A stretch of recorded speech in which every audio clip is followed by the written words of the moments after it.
hvernig gekk?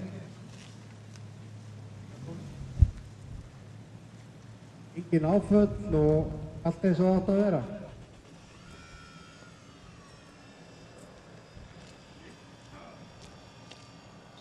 Allt bara eins og að gera á sunnudegi. Já, hann segir að þetta sé bara eins og fjölskyldubíllinn og bara rúllaði í Noregi og gjöru svo vel og til hamingju með þetta.